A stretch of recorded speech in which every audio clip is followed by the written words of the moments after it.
Alright, so today we're diving into the life of a man you've probably never heard of. But trust me, his story is incredible. He's the guy who helped shape an entire nation, and he took down one of history's most infamous serial killers. So let's start with a question. Who was it that stopped Europe's most infamous female serial killer?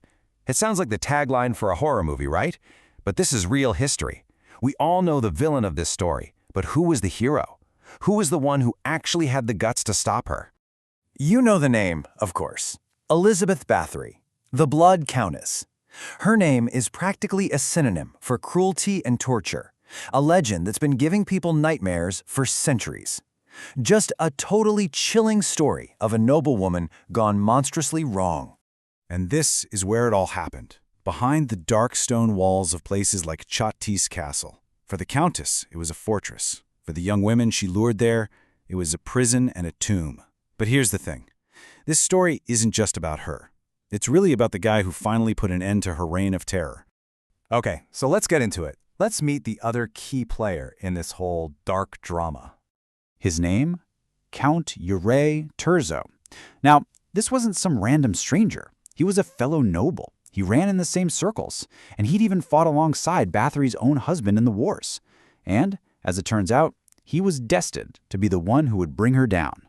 So get this, in December of 1610, Thurzo decides enough is enough. He leads a raid on Chotti's castle himself, and he bursts in to find Báthory literally caught in the act of torture. I mean, the scene was just gruesome. Now, a public trial would have caused a massive scandal for the aristocracy, so Thurzo did something incredible. He acted immediately. On the spot, he sentenced her to be walled up in her own castle for the rest of her life. The king actually thought that was too lenient, but Thurzo's swift, decisive action put a stop to the murders right then and there. End of story. And that's what brings us to the real point of all this.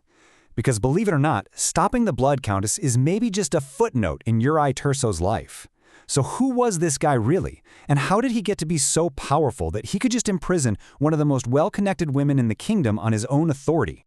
To really get a grip on Thurzo, you first have to understand where he came from. His family's power was built on two things: stone fortresses and a whole lot of money.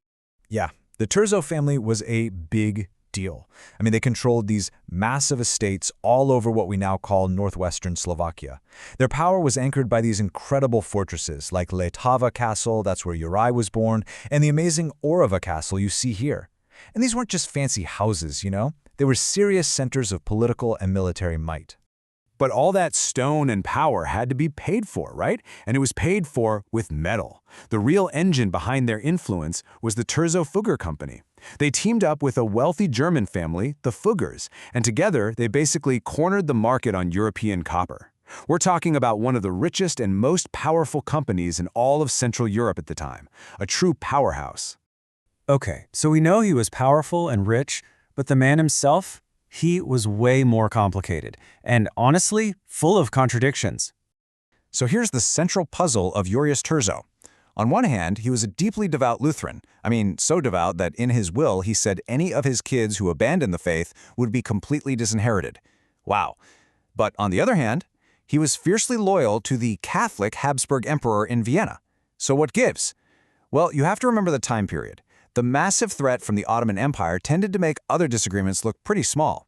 For a guy like Thurzo, defending the kingdom from the Turks was job number one, even if it meant fighting alongside Catholics against other Protestants. And that really sums up how he saw himself, a warrior with a sacred duty. He spent a huge chunk of his life on the battlefield fighting the Ottoman Turks. And this quote, "I feel obliged to sacrifice my strength for a sick homeland," it just tells you everything. He saw his country as something precious, but also as something that was hurting and needed him to protect it. But then you see this side of him, a total 180 from the hardened warrior. This is from one of the 600 letters he exchanged with his wife Alžbeta. He's basically setting up a playful penalty if one of them doesn't write back quickly enough. The fine is kisses. How amazing is that?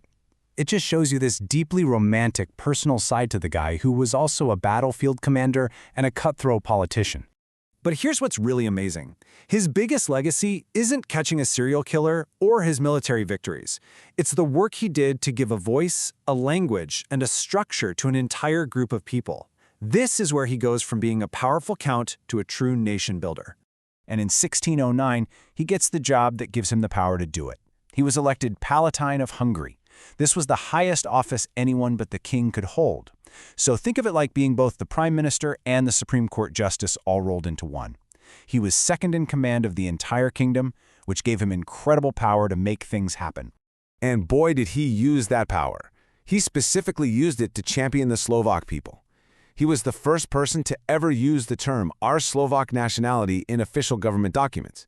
He and his wife actually used the Slovak language for their official business. And check this out. He passed a law that guaranteed Slovaks would have equal representation in city governments, right alongside Germans and Hungarians. He was literally writing a Slovak national identity into the law books. And he didn't stop there. Just a few months before he arrested Báthory, he pulled off something just as huge. He organized a meeting of church leaders, the Synod of Žilina, and he formally set up an independent Lutheran church for the Slovaks. This was a game changer. He created Slovak-led districts, or dioceses, and most importantly, he made Biblical Slavic the official language of the church. He gave the Slovak people their own religious and cultural institution, something that would be a cornerstone of their identity for centuries. Sadly, Thurzo died suddenly on Christmas Day in 1616. He was only 49 years old.